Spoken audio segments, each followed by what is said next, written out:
Bismillahirrahmanirrahim. Welcome to the lecture number 12 of mathematical statistics. In the last class, we studied conditional probability, Bayes rule and random variables, and we did some examples. Conditional probability पे हम जाते हैं पहले कि conditional probability क्या थी? वो probability थी जो किसी एक्स्ट्रा इंफॉर्मेशन हमें अवेलेबल होने की वजह से किसी इवेंट की चेंज हो जाती थी.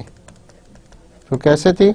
उसका फार्मूला था probability of A given B was equal to probability of A intersection B divided by probability of B. यह था फार्मूला फॉर कंडीशनल प्रोबेबिलिटी. इसमें हमने प्रूव कैसे किया था? Just a quick reminder. हमने कहा था अगर हमारे पास एक इवेंट A है और एक इवेंट B है तो हम A गिवन B निकालने के लिए हमें क्या चाहिए?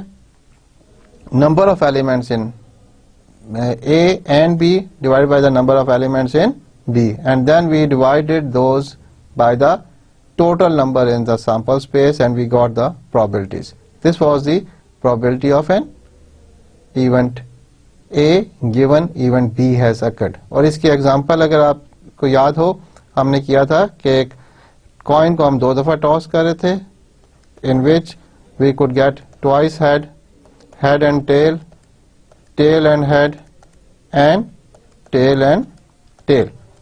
ये एक sample space थी and we were interested in only the event A which was equal to head head, and if we had this extra information that event B has occurred which may be 2 heads or 2 tails, then the probability of getting A given B would be 1 by 2 because B already हो चुका है और A में एक element है और B में 2 हैं, तो प्रोबेबिलिटी ये बनती है. मगर अगर सिर्फ प्रोबेबिलिटी ऑफ A देखा जाए और हमें कोई इंफॉर्मेशन ना हो इवेंट B की, तो क्योंकि सैंपल स्पेस में 4 एलिमेंट्स हैं तो हमारा जो आंसर बनता था वो 1 by 4 बनता था, क्योंकि एक एलिमेंट ऐसा था जो कि A था, बाकी 3 हमारे इंटरेस्ट के नहीं थे, टोटल 4 थे, A में 1 है, तो उस केस में प्रोबेबिलिटी 1 by 4 बनती थी.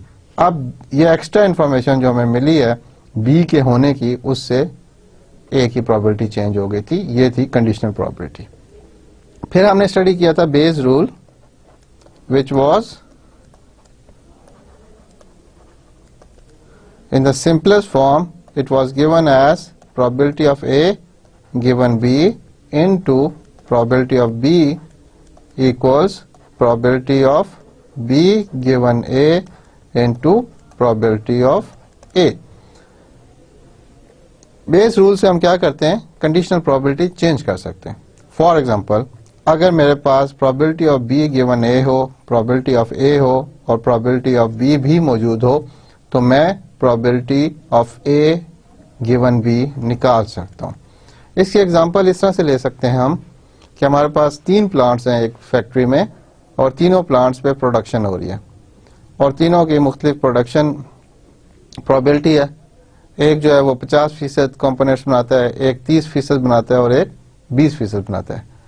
जो प्लांट A है जो कि 50% बना रहा था, उसकी प्रोबेबिलिटी कि वो डिफेक्टिव पार्ट बनाए, क्योंकि मशीनिंग में अक्सर ये होता है कि अगर वो 1000 पार्ट बना रहा है तो कुछ उसमें मैन्युफैक्चरिंग फॉल्ट में आ जाते हैं, तो 50% जो पार्ट्स बना रहा है उनमें से भी लेट्स से 3% डिफेक्टिव थे. जो दूसरा प्लांट B था उसके 2% डिफेक्टिव थे और प्लांट C के भी 4% डिफेक्टिव थे. तो अब अगर हम वो सारे पार्ट्स जो कंबाइन हो गए हमें वापस मिल गए, तो उसमें से हम एक पार्ट उठाते हैं, तो क्या प्रोबेबिलिटी है कि वो प्लांट A से बना था, प्लांट B से बना था या प्लांट C से बना था? इस केस में अगर आप देखें तो जो हमारी प्रोबेबिलिटीज हैं कि डिफेक्टिव होने की made from plant A would be probability of B given A, यानी कि probability of defective given A into the probability कि वो कितने पार्ट्स बनाता है, डिवाइडेड कितने परसेंट पार्ट्स बनाता है, divided by the probability of total defective parts would give me that the probability of A given defective part. यानी कि मैंने एक डिफेक्टिव पार्ट उठाया तो क्या प्रोबेबिलिटी है कि वो ए से बना था, किसी और प्लांट पे बना था, A1 से बना था, B प्लांट से बना था या C प्लांट से बना था। तो ये प्रोबेबिलिटी की कंडीशन चेंज करने के लिए बेस रूल यूज होते हैं। रैंडम वेरिएबल्स, उसके बाद हमने देखे थे कि वो वेरिएबल्स थे जो कि एक चांस एक्सपेरिमेंट के आउटकम को हम एक नंबर जब असाइन करते थे, और फिर उसके बाद कुछ एग्जांपल्स हमने की थी। हम चलते हैं रैंडम वेरिएबल्स की तरफ। आज हम पढ़ेंगे पहले इंट्रोडक्शन टू प्रोबेबिलिटी, वही कंटिन्यूड। रैंडम वेरिएबल्स दोबारा से देखेंगे, थोड़ा रिविजिट करेंगे। Discrete and continuous random variables में डिफरेंशिएट करने की कोशिश करेंगे, और फिर डिस्क्रीट प्रोबेबिलिटी डिस्ट्रीब्यूशन को स्टडी करेंगे। तो रैंडम वेरिएबल की तरफ चलते हुए देखते हैं। अ random variable is a function that associates a real number with each element in the sample space. ये एक नंबर है जो एक real number her element in the sample space को असाइन किया जा सकता है। एसोसिएट का मतलब है असाइन किया जा सकता है, या वो नेचुरली अकर करता है या वो हम असाइन करते हैं। ये नीचे एग्जांपल लिखी है, इसको देखें अगर, कि 2 balls are drawn in succession without replacement from an urn containing 4 red balls and 3 black balls। इसकी सैंपल स्पेस क्या है जी? अगर इसकी सैंपल स्पेस देखें, हमारे पास 4 रेड बॉल्स हैं, 3 ब्लैक बॉल्स हैं। अब हम पिक करते हैं 2 रेड बॉल्स, 2 बॉल्स इसमें से पिक करते हैं, तो वो क्या होगी? सैंपल स्पेस वुड बी दोनों रेड आ जाए, एक रेड आ जाए, एक ब्लैक आ जाए, पहली ब्लैक आ जाए, दूसरी रेड आ जाए, या दोनों ब्लैक ब्लैक आ जाए। अब अगर मैं एक रैंडम वेरिएबल डिफाइन करूं which is x और देखूं, एंड रैंडम वेरिएबल को डिफाइन इस तरह से करूं कि नंबर ऑफ रेड बॉल्स कह दूं इसे, कि रैंडम रेड बॉल्स कितनी है।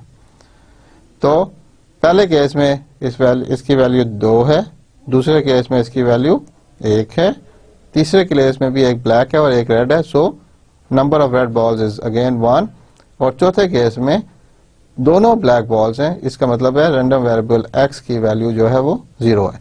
यहाँ पे x, capital X is a random variable. जहां जहां इस कोर्स में हम कैपिटल X लिखेंगे वो रैंडम वेरिएबल होगा, और जहां स्मॉल x लिखेंगे वो उसकी वैल्यू होगी। ओके, तो अगर मैं यूं लिखता हूं प्रोबेबिलिटी ऑफ x, तो इसका मतलब है प्रोबेबिलिटी रैंडम वेरिएबल x की। मगर अगर यूं लिखा जाए तो ये एक टिपिकल वैल्यू होगी 5, 6, 7 या 2l। इन दिस केस अगर मैं कहूं कि 2 रखूंगा इसको, तो वो उसकी प्रोबेबिलिटी होगी। डिफरेंस क्या है कि ये वेरिएबल में है और ये वैल्यू में है। नेक्स्ट चलते हैं जी, discrete and continuous sample space. If a sample space contains a finite number of possibilities or an unending sequence with as many elements as there are whole numbers, it is called a discrete sample space.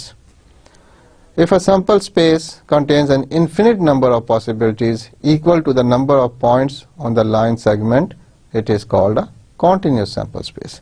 So discrete और continuous sample space में क्या फर्क है?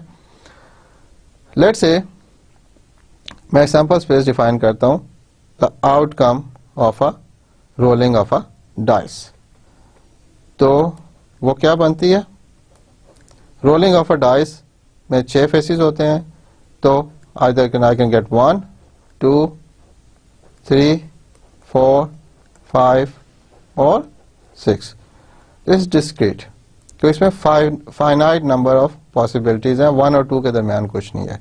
Similarly I can define sample space for tossing a head or coin, which can be head or tail, or I can define a sample space let this be as 2, this be as 3, another sample space which I toss the coin twice. So that can be HH, HT, TH and TT. In all these cases the sample spaces are discrete sample spaces. Either it's numbers or letters, but they are discrete, they are countable. Or it can go on. For example, I can define a sequence in which sample space in which I say I roll a dice. How many times I roll a dice before a 5 comes? How many times I roll a dice before 5 comes? So हो सकता है मेरी पहली try में ही 5 आ जाए, तो I can say 5. Next में पहली दफ़ा 9 आए और दूसरी दफ़ा 5 आ जाए, तीसरी दफ़ा 2 दफ़ा 9 आ जाए, फिर 5 आ जाए, फिर 4th टाइम कोई और नंबर आ जाए. मैं n उन नंबर्स को कह रहा हूँ जो कि 5 नहीं है, और फिर 5f आ जाए. And this can go on, but it's still a discrete sample space. If a sample space, अब second part में जाते हैं. If a sample space contains an infinite number of possibilities equal to the number of points on a line segment, it is called a continuous sample space. अब इसमें example लेते हैं हम कि हम sample space डिफाइन करते हैं S5. वो है height of all 21-year-old students. Let's say ये हाइट जो हम मेजर करते हैं ये हम बहुत ज़्यादा एक्यूरेसी से मेजर कर सकते हैं. इन माइक्रोमीटर्स, इन नैनोमीटर्स कर सकते हैं, नॉट इन ओनली इंचेस. जैसे 5 फुट 1 इंच नहीं, हम इसको सेंटीमीटर में 65 है, कितने सेंटीमीटर, 165 सेंटीमीटर है, 165.2 सेंटीमीटर है, and so on so fourth. हम इसको मेजर कर सकते हैं. अब 21 साल के जितने स्टूडेंट्स हैं, let's say in a city, अब उनकी हाइट आप मेजर करें तो हो सकता है उनकी हाइट मिनिमम 21 साल वाले की 4 फीट आ जाए और मैक्सिमम उसकी 7 फीट आ जाए. इसके दरमियान में क्या पॉसिबिलिटीज है? इन दोनों के दरमियान में इन्फिनिट नंबर ऑफ पॉसिबिलिटीज है. कैसे? 4.00001 फीट भी हो सकता है, 4.0000001 2 फीट्स भी हो सकता है, and so on so forth. So अगर मैं ये कहूं कि एक रियल लाइन है, उसमें 4 फीट से लेके 7 फीट के दरमियान तमाम वैल्यूज पॉसिबल हैं. 4 से 7 के दरमियान तमाम वैल्यूज पॉसिबल हैं. तो इसको अगर देखें, अब दोबारा पढ़ें इस डेफिनेशन को. If a sample space contains an infinite number of possibilities. Infinite number क्यों है? 4 से 5 के दरमियान कितने नंबर्स हो सकते हैं रियल नंबर पे? सोचिए जरा. क्या सिर्फ 4.5 और 5 हो सकता है? नहीं. It can be 4, it can be 4.001, 2, 3 and so on and so forth. It can be 4.00002, 3, 6, 7 and so on and so forth. So there are infinite number of values which exist between 4 and 7. So read again. If a sample space contains an infinite number of possibilities equal to the number of points on the line segment, it is called a continuous sample space. So this is a continuous sample space. Similarly, we can define discrete and continuous random variables. A discrete random variable is the one that has a countable set of outcomes, जिनको हम count कर सकते हैं. When a random variable takes on values on continuous scale, the variable is regarded as continuous random variable. So दोनों difference क्या हो गया? उसी तरह से जैसे कि discrete sample space थी, a discrete random variable is the one that has a countable set of outcomes, कि उसकी total outcomes countable है. और रैंडम वेरिएबल, इसमें काउंटेबल का लफ्ज इस तरह से यूज नहीं कर सकते हम कि जी वो 1000 है, 10,000 है, और इवन कॉन्टिन्यूस सीरीज है ऑफ नंबर्स, मगर एक नंबर से दूसरे नंबर के दरमियान में गैप्स मौजूद हैं. When a number random variable takes on values on continuous scale, फिर क्या होगा, वो जैसे मैंने पिछली एग्जांपल दी थी 4, 4.0001, 4.00002 भी एग्जिस्ट करेगा and so on so forth. They are infinite numbers between them. Examples देखते हैं, शायद बात ज्यादा क्लियर हो जाए इधर. अब आप देखें डिस्क्रीट रैंडम वेरिएबल्स की कुछ एग्जांपल्स हैं. पहली एग्जांपल क्या है, number of tosses of a fair coin until a head comes. Let's say मैं एक कॉइन को टॉस करता हूं, हेड कितनी टॉसेस के बाद आता है, हो सकता है पहली दफा ही हेड आ जाए तो एक्स रैंडम वेरिएबल 1 हो गया. हो सकता है मैं करूं पहली दफा टेल आए, दूसरी दफा हेड आ जाए, 2 हो गया. पहली 2 दफा टेल आ जाए, तीसरी दफा हेड आए तो 3 हो गया.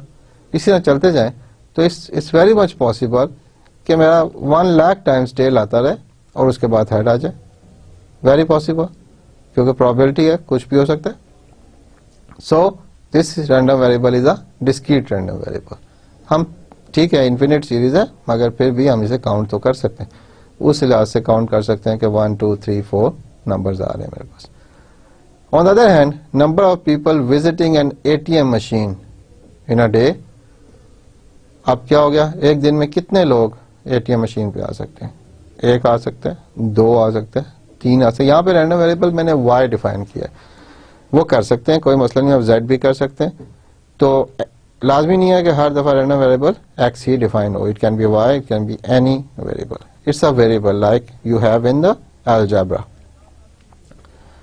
सो y इज इक्वल टू 1 2 3, 10 बंदे, 20 बंदे, 40 बंदे, मगर ये नहीं हो सकता कि 1.1 बंदा आ जाए, ऐसा नहीं होगा. हम number of people can be whole, not fractions of people. Next जी, इससे देखें कॉन्टिन्यूस रैंडम वेरिएबल के एग्जांपल देखते हैं. Interest centers around the proportion of people who respond to a certain mail order solicitation. ये पिछले लेक्चर में भी बात हुई थी. Let's say solicitation क्या है कि we advertise something. For example, we open a pizza shop and we give in the leaflets to 100 houses.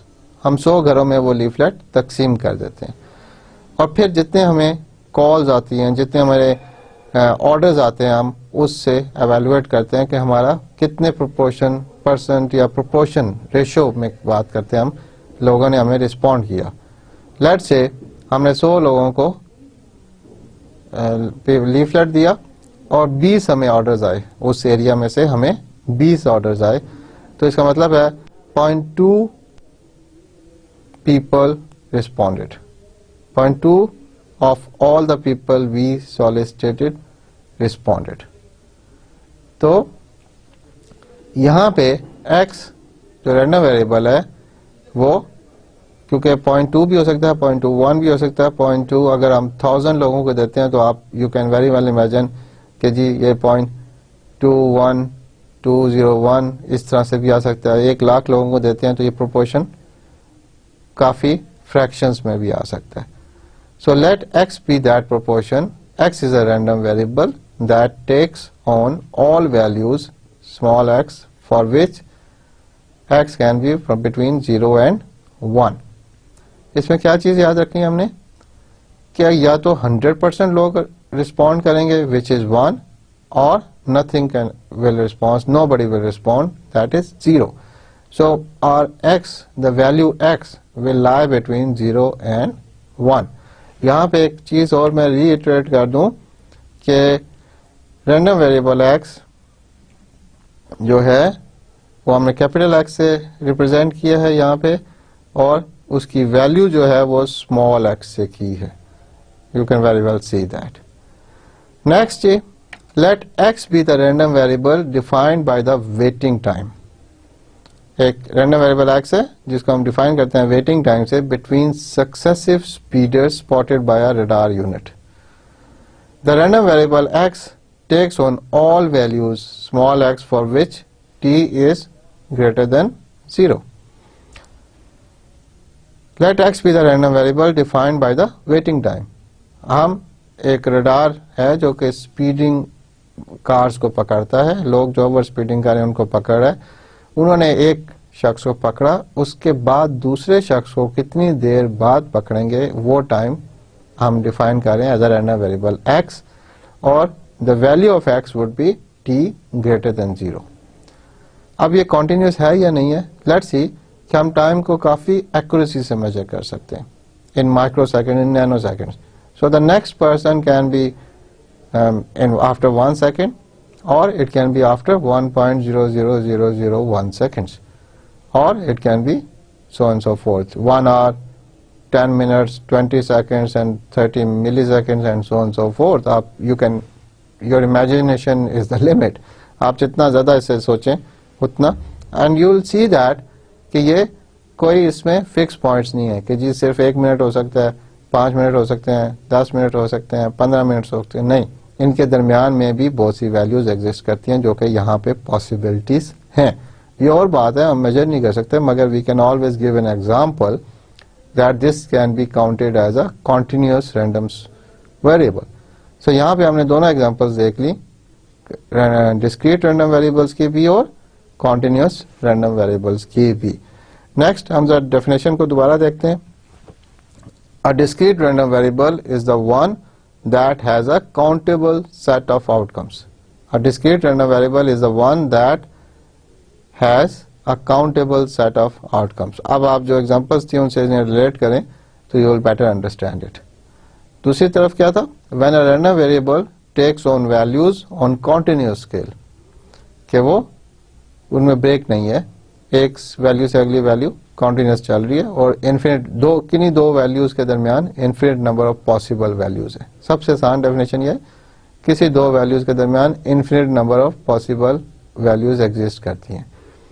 When a random variable takes on values on continuous scale, the variable is regarded as continuous random variable. Next ये discrete probability distribution. Discrete probability distribution. The set of order pairs x and comma fx is a probability function, probability mass function or probability distribution function of discrete random variable x if for each possible outcome x, f of x is greater than or equal to 0, f of x, sum of all f of x is equal to 1, and probability of random variable x taking on the value small x is equal to f of x. ये तो मैंने आपके लिए read कर दिया. इसको अगर देखें आप तो हमने क्या कहा है पहले केस में कि f of x should be greater than equal to 0. ये हमेशा larger than 0 रहेगा, नेगेटिव वैल्यूज नहीं ले सकता. तीसरी अगर चीज देखें आप, तीसरे स्टेप पे पहले इसको देखते हैं ताकि दूसरा समझना आसान हो जाएगा. वो क्या है? Probability of random variable x taking on the value small x is equal to f of x. So basically f of x is the probability of x, and probability आपको पता है वो 0 से 1 के दरमियान लाई कर सकती है. पॉजिटिव वैल्यूज होती हैं, इसका मतलब है पहले वाली कंडीशन ठीक है और ये लाजमी है अगर ये प्रोबेबिलिटी फंक्शन है तो. Second, f of x sum, ये क्या? Sum of all f of x is equal to 1. हमें पता है प्रोबेबिलिटी एड अप्स टू 1. तमाम अगर एग्जांपल स्पेस में से मुख्तलिफ इवेंट्स हम डिफाइन करें और तमाम इवेंट्स की प्रोबेबिलिटी जो है it should add up to 1. अगर तमाम एलिमेंट्स की इंडिविजुअल प्रोबेबिलिटीज ली जाएं और उनको ऐड किया जाए तो जवाब क्या बनेगा? 1 बनेगा. सो इसको कहते हैं हम probability is normalised. Probability can't be, combined probability can't be greater than 1. इसको हम चेक भी करेंगे अभी. सो ये तो डेफिनेशन होगी कि ऐसा ऑर्डर पेयर जिसमें x और उसकी प्रोबेबिलिटी साथ लिखी हो, x और उसकी प्रोबेबिलिटी साथ लिखी हो, रैंडम वेरिएबल x की वैल्यूज और उनकी प्रोबेबिलिटीज. नेक्स्ट, एक एग्जांपल करते हैं, उससे ये चीज ज्यादा बेहतर समझ आ जाएगी। A shipment of 8 computers to a retail outlet contains 3 of that are defective. कि 8 कंप्यूटर्स हैं, उनमें से 3 डिफेक्टिव हैं। अगर ये कोई स्कूल जो है makes a random purchase of 2 of these computers, if the school buys 2 computers, find the probability distribution for the number of defectives.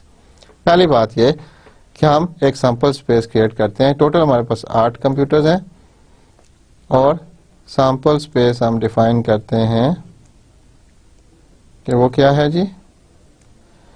It can be both computers non defective, one is non-defective and the other one is defective. The first one is defective and the second one is non-defective, or both the computers which were purchased by the school are defective. ये तो हो गई हमारी 2 computers जो हैं, क्योंकि उसमें कुछ रैंडमली मिक्स हुए हैं डिफेक्टिव और कुछ हैं नॉन डिफेक्टिव। तो जब हम 2 कंप्यूटर से पिक करेंगे तो वो आइदर दोनों डिफेक्टिव हो सकते हैं और दोनों नॉन डिफेक्टिव हो सकते हैं, एक डिफेक्टिव हो सकता है, दूसरा non defective, and so on so forth. Let's say we define a random variable here. इस केस में मैं एक्स ही डिफाइन कर रहा हूं कि हम डिफेक्टिव को देखते हैं। तो इस केस में कोई भी डिफेक्टिव नहीं है, तो रैंडम वेरिएबल की क्या डेफिनेशन है, नंबर ऑफ डीज, यानी कि डिफेक्टिव वंस। ये हमने एसोसिएट कर लिया। यहां पे एक डिफेक्टिव है, यहां पे भी एक डिफेक्टिव है और यहां पे दोनों डिफेक्टिव है। ये हो गया रैंडम वेरिएबल एक्स। क्या हम probability of getting 1 defective, 0 non defective, 1 defective and 2 defective निकाल सकते हैं? तो let's find that probability of random variable taking on the value 0 क्या है। लेट्स से हमारे पास टोटल कितने डिफेक्टिव पार्ट्स थे, डिफेक्टिव कंप्यूटर्स 3 थे, और मैं इसको थोड़ा सा चेंज कर लूं। अगर ये टोटल जो है इसको 17, टोटल 20 कंप्यूटर्स थे। ये नंबर कुछ गलत आ गया, यहाँ पे 20 कंप्यूटर्स थे जिसमें 3 डिफेक्टिव थे। तो डिफेक्टिव 3 हो गए, और नॉन डिफेक्टिव अगर मैं 17 लूं, 8 से भी कर सकते हैं आप, मगर जो कैलकुलेशंस मेरे पास हुई हैं नंबर्स, क्योंकि वो कैलकुलेट करना जरा मुश्किल हो जाएगा, वो इसलिए मैंने यहाँ पे वही यूज कर दिया जो कि ओरिजिनल था। तो अगर आप देखें इसको फर्दर, तो probability of x equal to 0 is equal to, हम प्रोबेबिलिटी फंक्शन डिफाइन कर लेते हैं विच इज f ऑफ 0, और ये किसके बराबर आएगा कि हम चाहते हैं कि तीनों में से जब 0 है तो देयर मींस नो डिफेक्टिव। इसका मतलब है तीनों में से कोई भी कंप्यूटर सिलेक्ट ना हो, डिफेक्टिव वाले कंप्यूटर्स में से कोई भी सिलेक्ट ना हो। तो वो क्या होगा, 3 0 का कॉम्बिनेशन ले लेंगे कि कोई भी हमें 0 3 में से नहीं चाहिए, और दोनों के दोनों कंप्यूटर कौन से चाहिए जो कि नॉन डिफेक्टिव थे। तो ये हो गया। और टोटल कंप्यूटर्स मेरे पास कितने थे, यस 20 कंप्यूटर्स, और we want a combination of 2। तो 20 कंप्यूटर्स के कितने कॉम्बिनेशन बन सकते हैं, वो टोटल सैंपल स्पेस होगी। जो नॉन डिफेक्टिव थे वो 17 में से 2 की हमें कॉम्बिनेशन चाहिए, और डिफेक्टिव हमें एक भी नहीं चाहिए। जब इन दोनों को मल्टीप्लाई करते हैं तो टोटल कॉम्बिनेशंस बन जाते हैं मेरे पास, जिसमें 0 डिफेक्टिव पार्ट्स हैं और दोनों करेक्ट हैं। और divide by the total number of combinations of 2 computers taken at a time. इसका जो आंसर आता है वो आता है 68/95। सेकेंड केस अगर करें आप, तो probability of x equal to 1 is equal to f of 1 function of value 1। So वो क्या बनेगा जी, 3 में से 1 मुझे चाहिए डिफेक्टिव, और 17 में से भी मुझे 1 ही चाहिए क्योंकि 2 कंप्यूटर्स लेने हैं। और अगर टोटल देखा जाए तो वही 20 में से 2। तो इस केस में जो आंसर बनता है हमारा वो बनता है 51/190। एग्जैक्टली यही रेपिटेशन करें अगर आप, तो f ऑफ 2 जो आता है मेरे पास वो आता है 3/190, यानी कि दोनों के दो डिफेक्टिव आ जाए। अब मेरे पास ये प्रोबेबिलिटीज आ गई हैं या प्रोबेबिलिटी फंक्शन आ गए।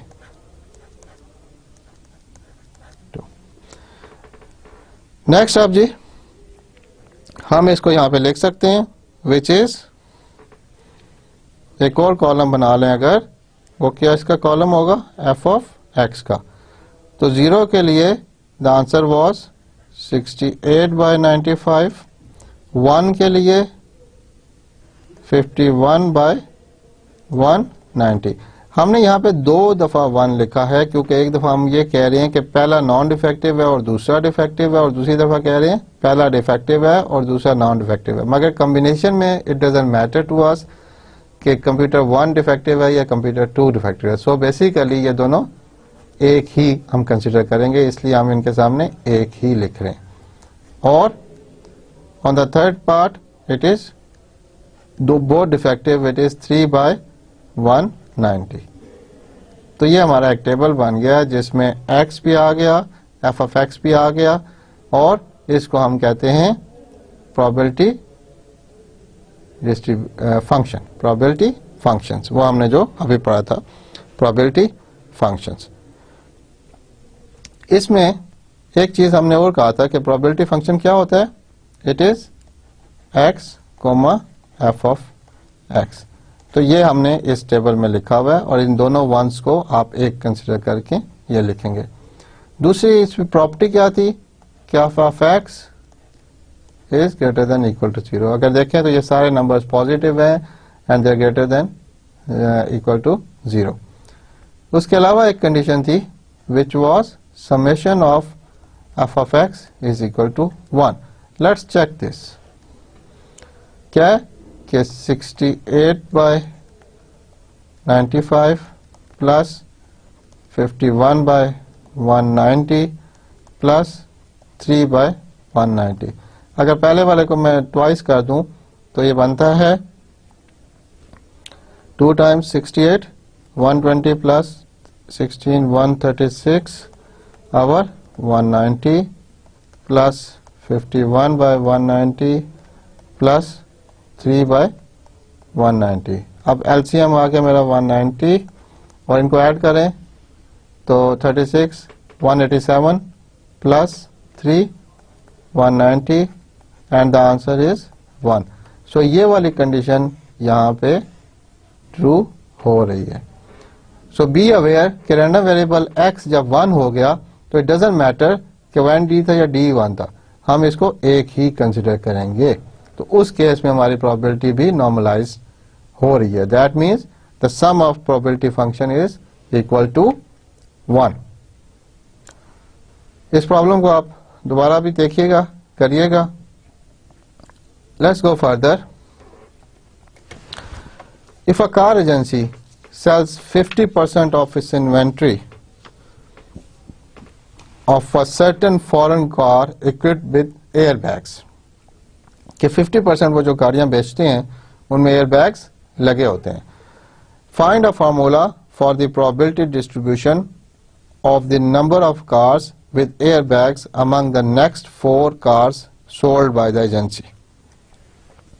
सो हमारी प्रॉब्लम क्या है जी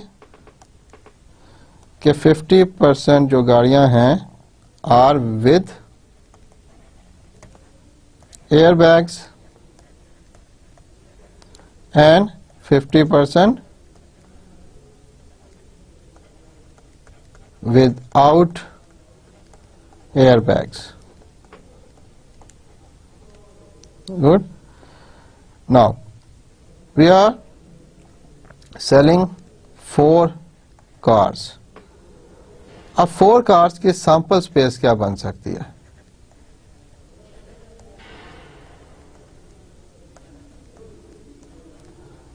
अगर इसको मैं देखूं, मैं कहूं air bag, no air bag. If air bag को मैं 1 कर दूं, नो एयर बैग को मैं 0 कर दूं, तो 4 कार्स के जो कॉम्बिनेशन बनते हैं वो तमाम विदाउट एयर बैग्स हैं। फिर एक एयर बैग के साथ है, फिर तीसरी वाली एयर बैग के साथ है, एंड सो ऑन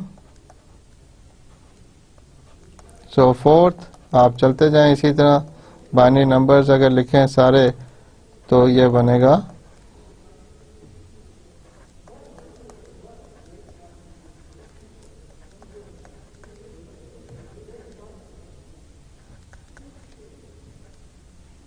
तो ये 1 2 3 4 5 6 7 8 9 10 11 12 13 14 15 16 बनते हैं।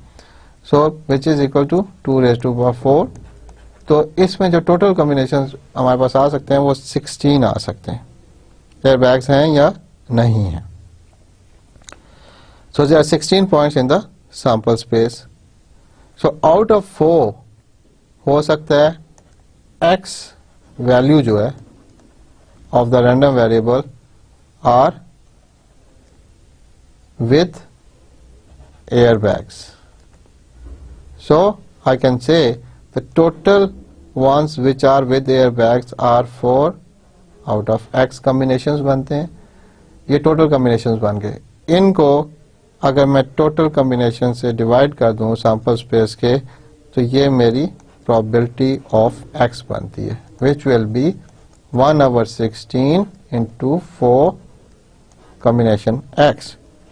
और इसमें x जो वैल्यूज ले सकता है वो 0 ले सकता है, 1 ले सकता है, 2 ले सकता है, 3 ले सकता है या 4 ले सकता है। Nothing more than 4 because the total number of cars are 4। अब अगर प्रॉब्लम को रिविजिट करें हम, थोड़ा सा आप जरा सोचिए, क्या था कि हमारे पास एक बहुत सी गाड़ियां खड़ी हैं, अलॉट मैनी कार्स, जिसमें से 50% जो है वो एयर बैग्स के साथ हैं और 50% एयर बैग्स के बगैर है। कोई बाहर आता है, वो 4 गाड़ियां खरीदता है, या 4 लोग आते हैं 4 गाड़ियां खरीदते हैं। हम देखना चाह रहे हैं कि उन चारों में से कितनी एयर बैग्स के साथ गई, क्या उसकी डिस्ट्रीब्यूशन है। तो उसका तरीका ये है कि 4 गाड़ियां खरीदने के बहुत से कम्बिनेशन हो सकते हैं कि पहला बाहर आया उसने और चारों ने विदाउट एयर बैग्स खरीदी, फिर तीसरे बायर ने विद एयर बैग खरीदी, फिर चौथे बायर ने विद एयर बैग खरीदी, and so on so fourth. तो ऐसे हमारे पास 2 रेज़ टू पावर 4 16 कॉम्बिनेशंस बन सकते हैं। तो टोटल सैंपल स्पेस में 16 डिफरेंट कॉम्बिनेशंस बन सकते हैं। अब 4 गाड़ियों में से कितनी विद एयर बैग्स हैं वो कॉम्बिनेशन हमें पता है। 4 चूज x कर लेते हैं, where x can be 0 1 2 3 and 4। तो टोटल जो कॉम्बिनेशन बनते हैं उसको जब हम 16 से डिवाइड करते हैं तो हमारे पास जो आंसर आता है वो क्या आ जाता है, प्रोबेबिलिटी फंक्शन। और इस केस में जो हम ज़्यादा आइटरेट करना चाह रहे हैं, जिस चीज़ पे स्ट्रेस करना चाह रहे हैं कि प्रोबेबिलिटी फंक्शन लाजमी नहीं है, जैसे लास्ट एग्जांपल थी, एक नंबर्स आए, फ्रैक्शंस आए या नंबर्स आए, it can be a function of the random variable x, function of the value of the random variable. So probability function can be a function of the value of the random variable, और इस case में x है। आप अब जो भी इसमें value डालना चाहते हैं इस फॉर्मूला में x की वो डालें और आपको ये मिल जाएगा। नेक्स्ट देखते हैं जी एक और केस कि अब फंक्शंस जो हमने एक फंक्शन देखा, ये तो प्रोबेबिलिटी फंक्शन हो गया। आगे चलें तो एक कम्युलेटिव डिस्ट्रीब्यूशन हम स्टडी करते हैं। The cumulative distribution function capital F of x, last case में क्या था, स्मॉल एफ था, capital X F of x of a discrete random variable. यहां तक अभी तक हम डिस्क्रीट में, discrete random variable x with probability distribution small f of x is given as f of x is equal to probability, f of x is equal to probability of the random variable x taking on values less than x, taking on the values less than x। थोड़ा सा reminder कि f of x क्या था, it was probability of the random variable x taking on the value small x। यहां पे क्या हो गया, कैपिटल f of x क्या बना इसमें कि रैंडम वेरिएबल x ये वैल्यूज ले रहे हैं। इसका मतलब क्या होता है, दोनों में डिफरेंस अगर नोट किया जाए तो एक में इक्वालिटी है और एक में इनइक्वालिटी है। यहां पे सिर्फ एक वैल्यू के लिए डिफाइंड है, जैसे कि एक गाड़ी थी पिछली एग्जांपल में, एक गाड़ी विद एयर बैग, दो गाड़ियां विद एयर बैग। इसमें अगर यहां पे मैं 3 लिखूंगा, 3 गाड़ियां विद एयर बैग, तो उसका मतलब क्या होगा, 3 गाड़ियां विद एयर बैग्स, 2 गाड़ियां with air bag, 1 car with air bag, 0 cars with air bag. तो सारी प्रोबेबिलिटीज ऐड हो रही हैं। तो कैपिटल ऑफ एफ एक्स में पिछली सारी प्रोबेबिलिटीज ऐड हो रही हैं up till that value of the random variable. और इधर देखें हमने उसको सम कर दिया for all values of x up till x. तो हमने एक डमी वेरिएबल टी डिफाइन किया और कहा कि F of t is a sum over all values up till x, all values up till x. So difference क्या हो गया, and x can be from minus infinity to plus infinity. X can be from minus infinity to plus infinity.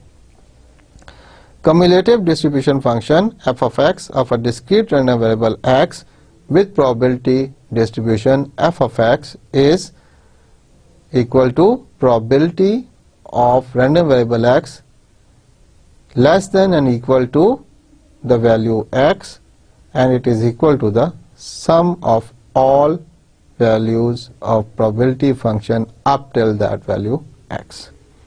ये हो गया cumulative distribution function।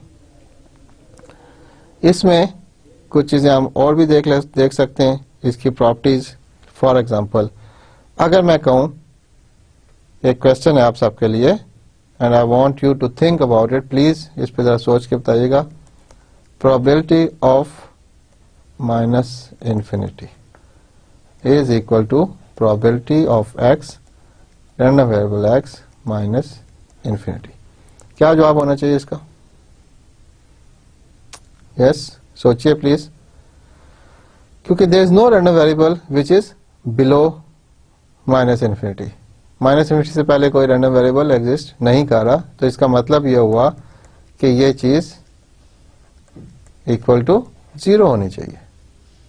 अब इसका opposite सोचते हैं जरा, इन्फिनिटी कर देते हैं, तो probability of random variable x less than equal to infinity.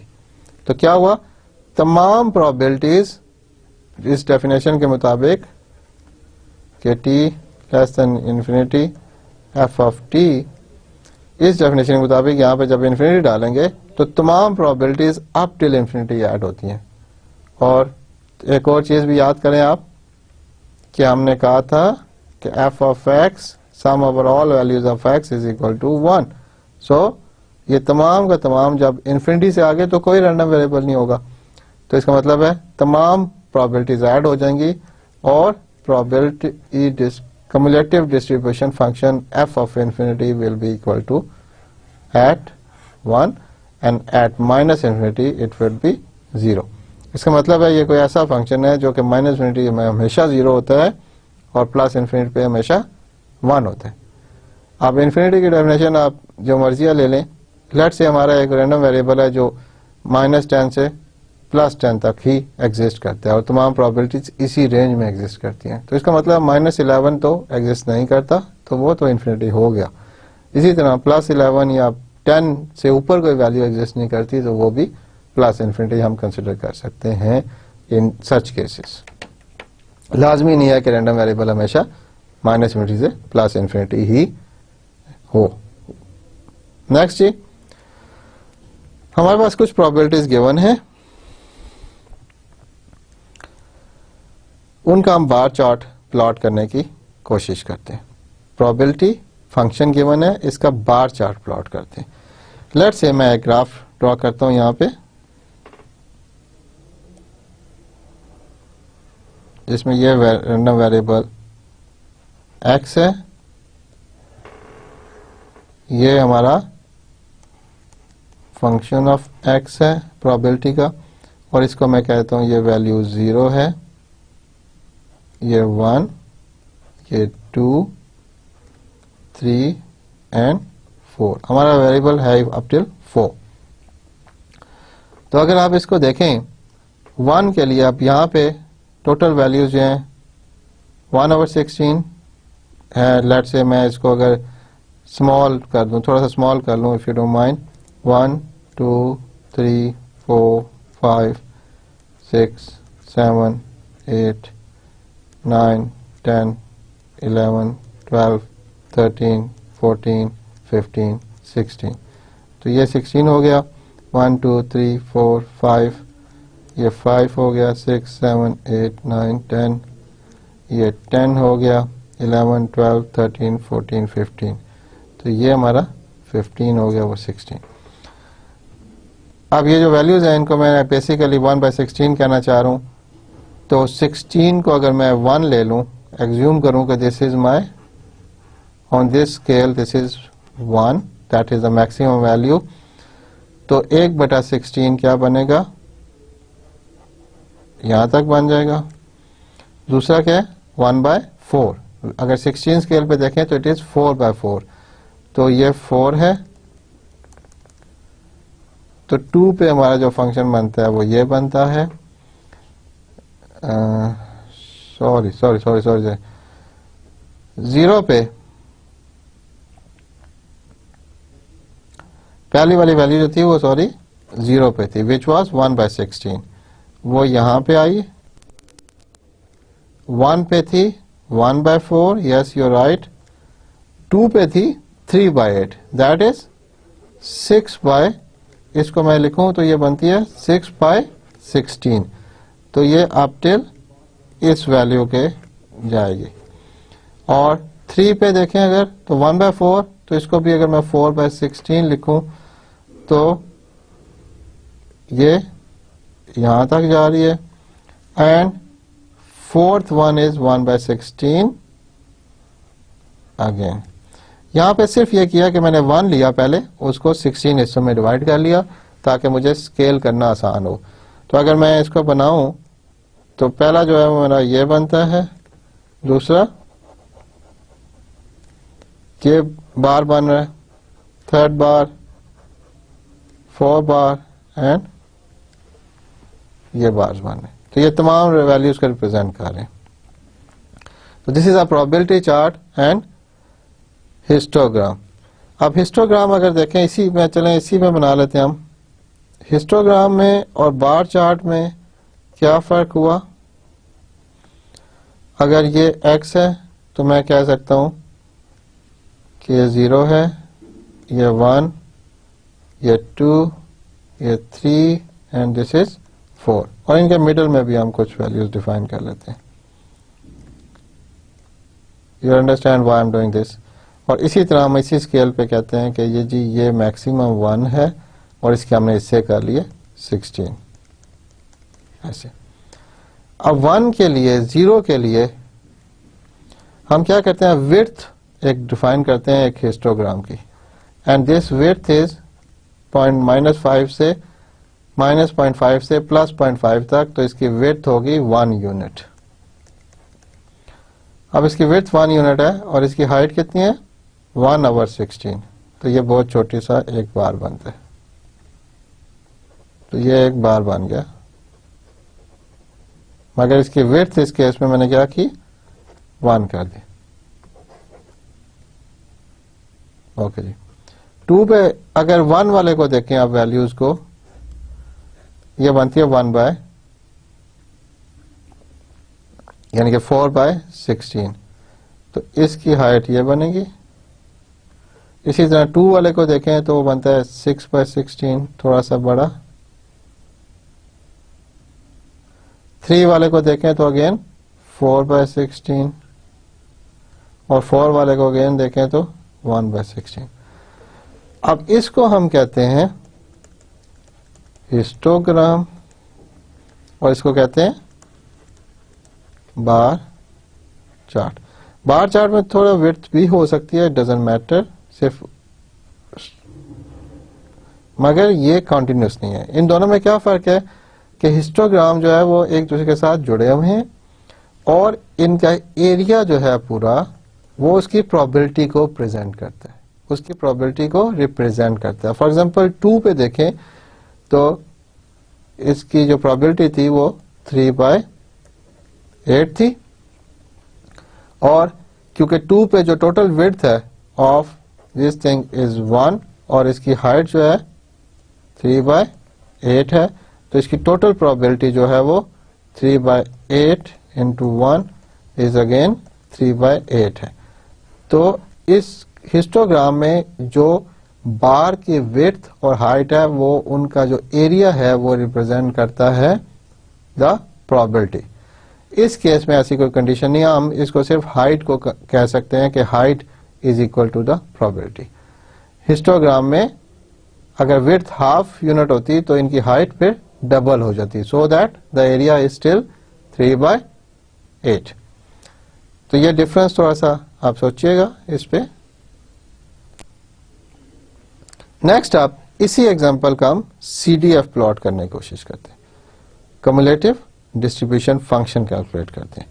Cumulative distribution function की डेफिनेशन अगर याद हो आपको तो वो थी f of x is equal to probability that the random variable x is less than all values of x which are less than x up till x.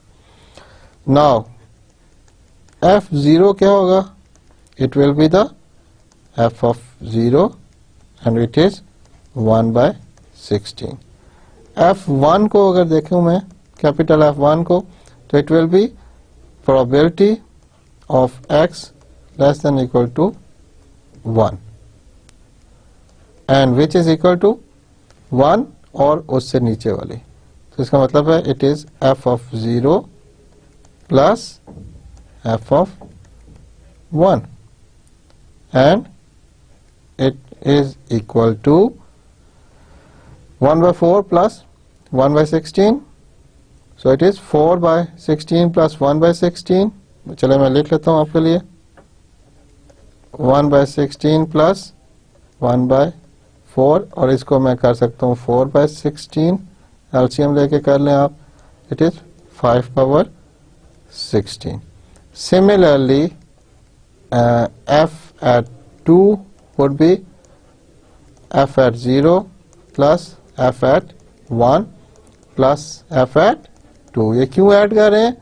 Quick reminder, because उससे नीचे वाली तमाम वैल्यूज उसमें शामिल होती हैं। तो इसका जवाब आता है 11/16। Similarly I go further, take f3 which is f0 plus f1 plus f2 plus f3 and it is equal to 15/16, and next up f4 is equal to f0 plus f1 plus f2 plus f3 plus f4 and it comes out to be 1। जो हमने पहले बात की थी कि तमाम values हैं बढ़ रही हैं, they are going up. So CDF अगर मैं लिख लूं यहाँ पे किसी जगह, फॉर्मली हम कैसे लिखते हैं इसको? हम लिखेंगे इसको capital F of x is equal to 1/16 for which values of x? For x less than 0. Oh, sorry, for x less than 0 it should be 0 क्योंकि हमारी पहली वैल्यू जो है वो 0 वाली है, sorry, and for it should be 1/16 for x 0 से बड़ा और less than 1. Similarly for x is equal to 1 से बड़ा और less than 2 के लिए it will be, yes you're right, 5/16। Third one क्या थी हमारे पास? 11/16 और उसकी रेंज क्या थी कि 2 से बड़ा और less than just less than 3। ये देखें ये वाली थी, 2 तक तमाम वैल्यूज उसमें शामिल थी और 3 वाली नहीं थी। फिर नेक्स्ट आप इस लाइन को हम एक्सटेंड करते हैं, will be what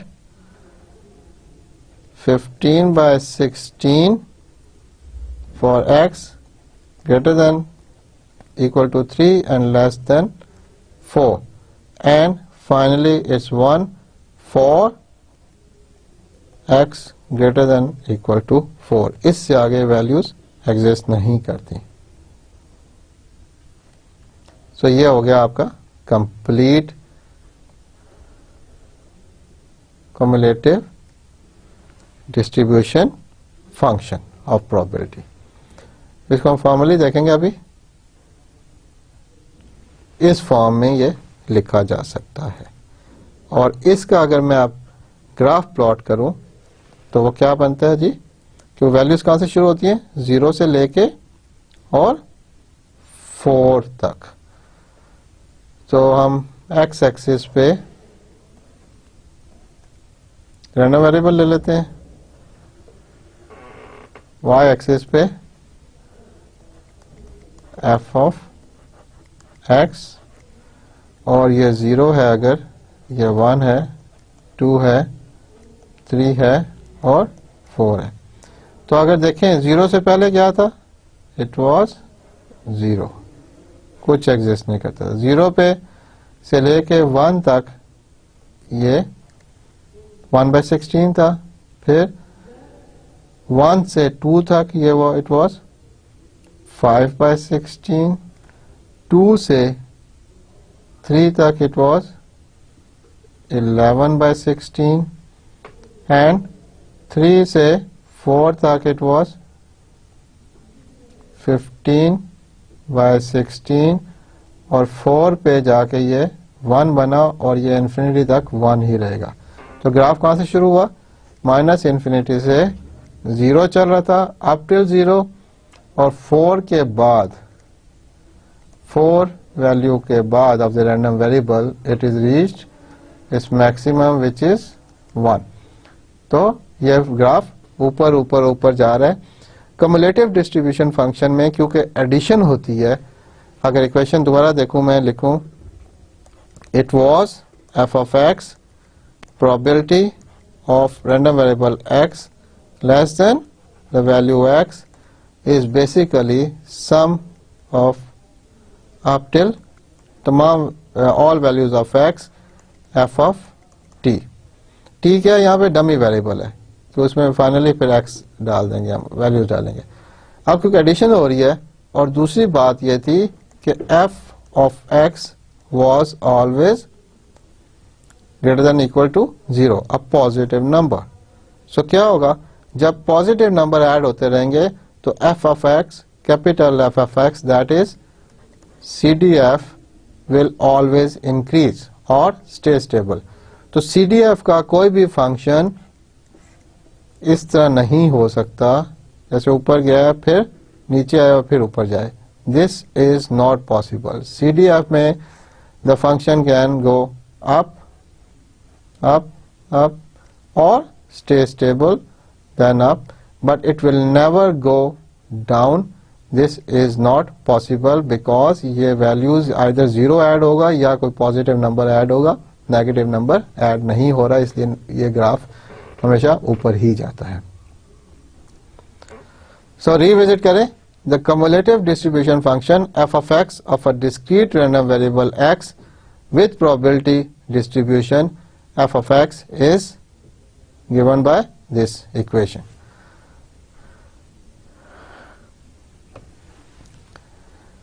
Next, a definition, continuous probability distribution। Continuous probability distribution cannot be written in tabular form, but it can be stated as a formula। पिछले केस में अगर देखें हमने डिस्ट्रीब्यूशन फंक्शन जो था वो टेबल फॉर्म में लिखा हुआ था। यहाँ पे अब कॉन्टिन्यूस के केस में हम टेबल फॉर्म में नहीं लिख सकते। क्यों नहीं लिख सकते, उसके अभी रीजन बताते हैं आपको।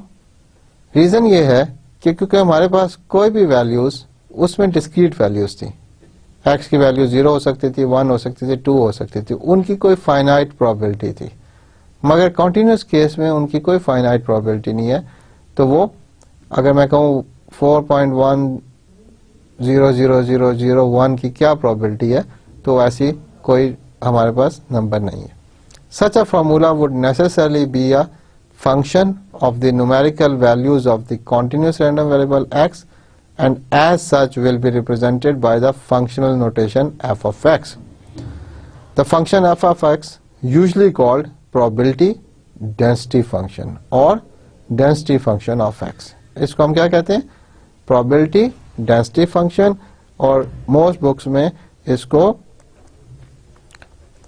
PDF भी कहा जाता है, probability density function। और ये क्या है? f of x है, और ये नॉर्मली किसी फंक्शन की फॉर्म में लिखा जाता है, जैसे कि x स्क्वायर भी शायद एक प्रोबेबिलिटी फंक्शन हो सकता है, तो वो एक फंक्शन है। नेक्स्ट जी, the function f of x is probability density function for a continuous random variable x defined over the set of real numbers if f of x is greater than or equal to 0 for all x in the range. That is, the range is the real numbers. And the PDF is normalized. वो क्या है? Minus infinity to plus infinity integral of f of x dx is equal to 1. Integral of f of x dx from minus infinity to plus infinity is equal to 1. ये definition exactly वही है जो कि discrete case में क्या थी? सोचिए जरा, summation f of x is equal to 1. यहाँ पे वहां पे वो प्रोबेबिलिटी थी, दिस वाज प्रोबेबिलिटी, और ऐड होके 1 बनती थी। यहाँ पे क्योंकि ये डेंसिटी फंक्शन था, इसको डिस्टेंस के साथ मल्टीप्लाई करें तो वो ये दोनों कंबाइंड हमें प्रोबेबिलिटी देते हैं, and once you integrate it from minus infinity to plus infinity the answer is 1. So density function is also normalised. और अगर हमने प्रोबेबिलिटी कैलकुलेट करनी हो from a point A on the random variable line x from A to B, तो हम क्या करेंगे? f of x dx को इंटीग्रेट करेंगे from A to B and we will find the probability. एक example देखते हैं, प्रॉब्लम शायद बेहतर समझ आ जाए। Suppose that the error in the reaction temperature in degree centigrade of a controlled laboratory experiment is a continuous random variable x. Having the probability density function given here, verify fx is PDF and find what? The probability from getting a value between 0 and 1. जो defined है हमारे पास PDF, वो defined है कहाँ से? -1 से। यहाँ पे देखिए, it is defined for -1 to 2 और रेस्ट elsewhere it is 0. तो अगर ये PDF है, verify f of x is PDF, तो उसके लिए हमें क्या करना चाहिए?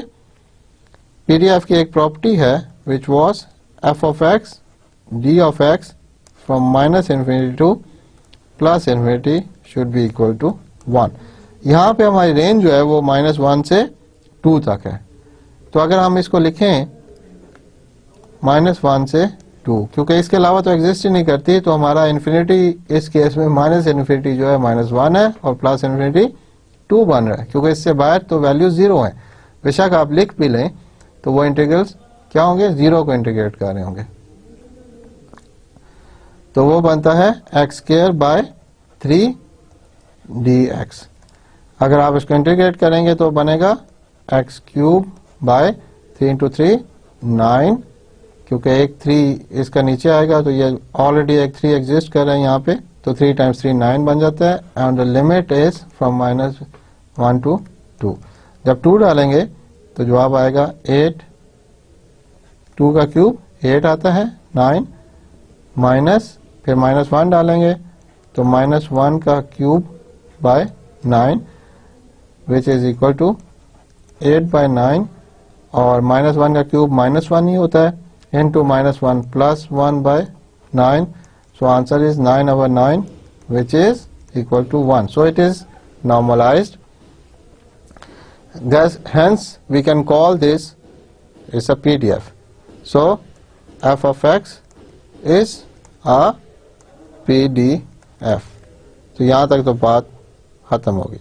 नेक्स्ट क्वेश्चन क्या था जी? Find the probability from 0 to 1. Probability from for random variable x from between 0 and 1 is given as 0 से 1 तक इंटीग्रेट करेंगे किसको? f of x dx को.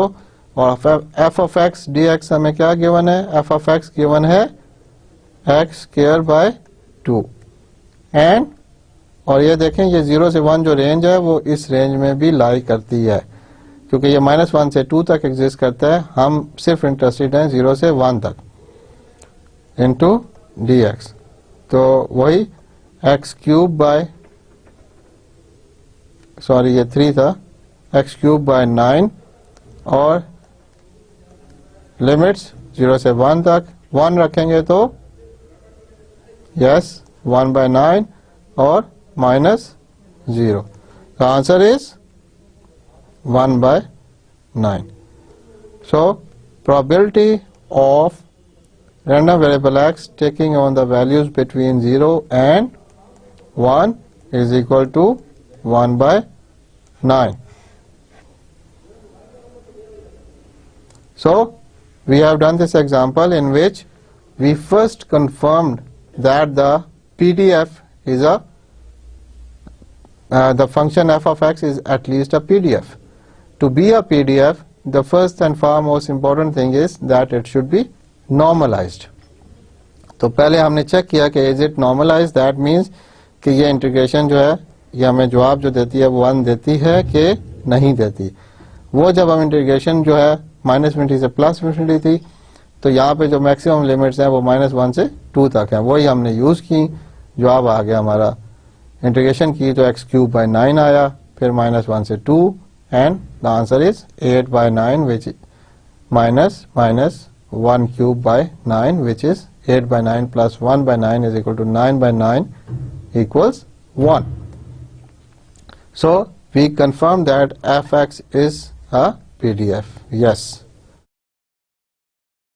ये हो गया.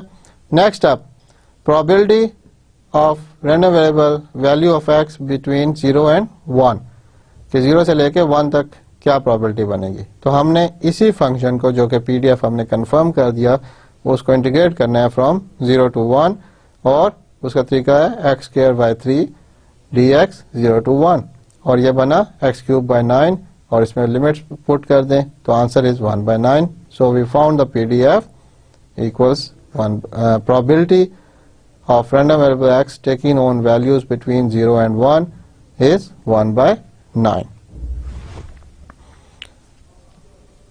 एक और डेफिनेशन देखते हैं आप which is the cumulative distribution function.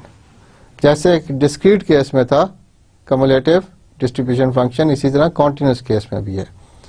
The cumulative distribution function f of x of a continuous random variable x with density function f of x is given as f of x is equal to probability of random variable x taking on all the values below up till x.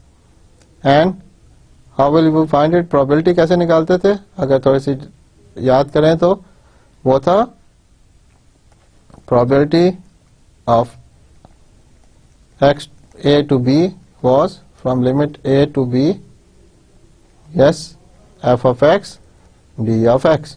तो यहाँ पे हमने निकालने के लिए जो lower limit है क्योंकि यहाँ x तक जाना है, अपर लिमिट तो हमें मिल गई, लोअर लिमिट क्या हुई -∞. तो -∞ से x तक इसे इंटीग्रेट करेंगे तो we'll get the cumulative distribution function for x from -∞ to +∞. This definition leads to probability of a b is equal to f of b minus f of a. ये कैसे आई यहाँ पे? ये हमने लिखी हुई है क्योंकि अगर इसी डेफिनेशन को मैं नीचे लेके आऊं, यहां से शुरू हो जाते हैं, वो क्या बनती है, मैं अगर एक और लिमिट्स डिफाइन करूं which is minus infinity to a f of x d x plus a to b f of x d x plus b to infinity f of x d x. ये तीन terms बनती हैं क्या, minus infinity से plus infinity f of x d x, and this thing is equal to 1। ये by definition 1 है। Right hand side पे हमने तीन इक्वेशंस लिख ली। अब राइट हैंड साइड को देखें तो 1 तो मैंने इधर लिख लिया, equals the first one is basically by this definition f of x, it is f of a, yes. Second one is by what we are looking for is probability of a x less than b, and third one is f of, yes, no, yes, it is from b to infinity. So, and it is from b to infinity. Now this thing b to infinity, तो हम इसको b नहीं लिख सकते, हम इसको लिख सकते हैं 1 minus F of b। Why? Because total from minus infinity to plus infinity should be 1 और b से infinity should be 1 minus F of b। ये 1 और ये 1 कैंसिल हो जाता है, and probability of a x less than b is equal to F of b minus F of a आ जाता है। So this is proved. आप इसको दोबारा एक दफा करके देख लीजिएगा। यहाँ पे जो एक प्रॉपर्टी यूज की मैंने वो ये यूज की कि माइनस इन्फिनिटी से b F of x D x plus b से इन्फिनिटी तक F of x dx is equal to 1. This thing by definition we know it is f of b, and this is what we had this integral. So this integral b to infinity is equal to f of x dx is equal to 1, और ये इसको इधर ले जाएं minus F of b। अगर ये equation आप use कर लें यहाँ पे, इस इंटीग्रल को मैं इसे b प्राइम कह देता हूं, तो ये आपका आंसर आ जाता है विच इज दिस थिंग। इसको दोबारा कर लीजिएगा एक दफा फिर, एंड देन अगर cumulative distribution function is the integral of f of x, then f of x would be the derivative of the cumulative distribution function. This is my third part. तो cumulative distribution function आपने देख लिया। Next हम एक example कर लेते हैं। Find CDF for f of x x cube by 3, divide the interval minus into 3 parts। कैसे करेंगे जी? कि हम पहला पार्ट तो है माइनस इन्फिनिटी से माइनस 1 तक, वो तो हो गया 0 क्योंकि यहाँ पे फंक्शन एग्जिस्ट ही नहीं करता। अब -1 से 2 तक जो आएगा जवाब वो क्या आएगा? We can say it is yes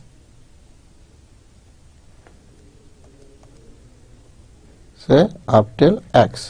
हम x तक जाना चाह रहे हैं। कहां तक?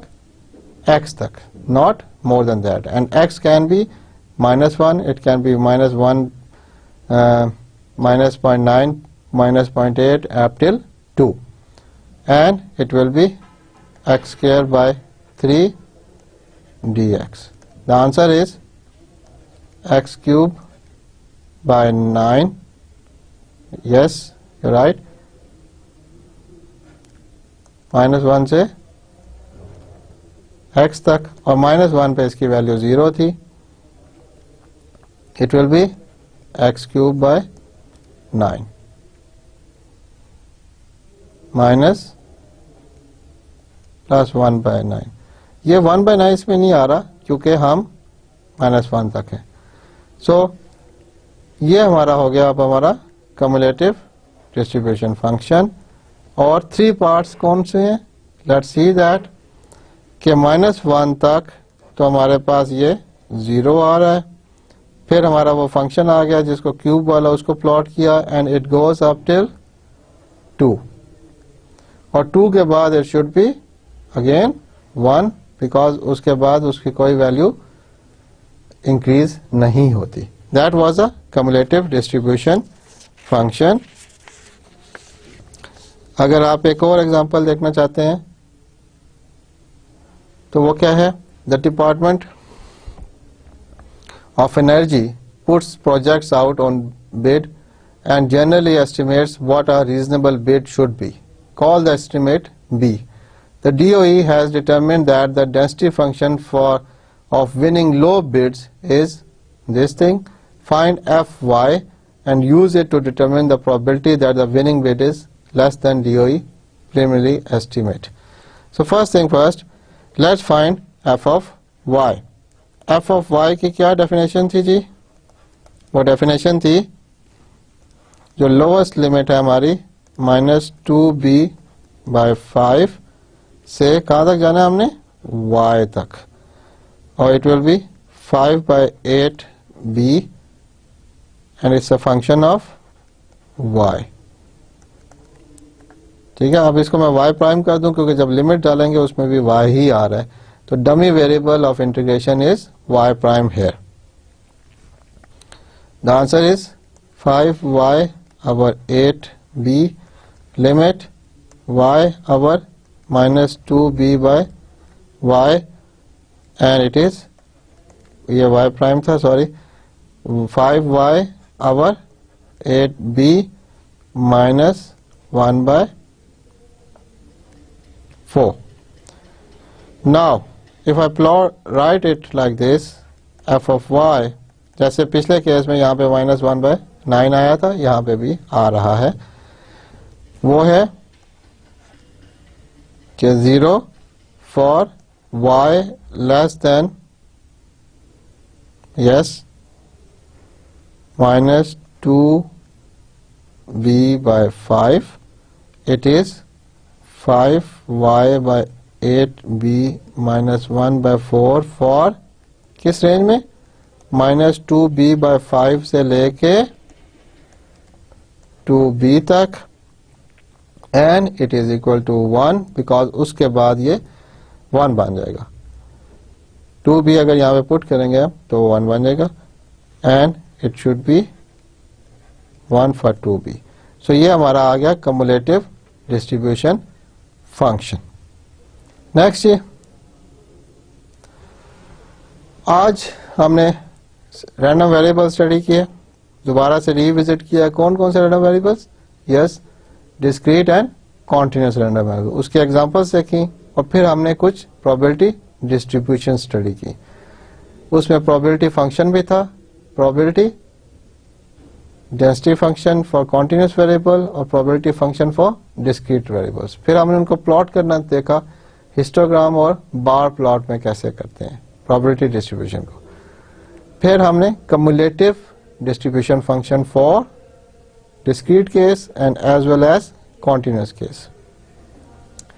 नेक्स्ट लेक्चर में इंशाल्लाह हम और एग्जांपल्स करेंगे इसकी और डेफिनेशंस को रिविजिट करेंगे ताकि अगर कुछ कॉन्सेप्ट्स में बेहतरी आ सके, बेहतर अंडरस्टैंडिंग हो जाए.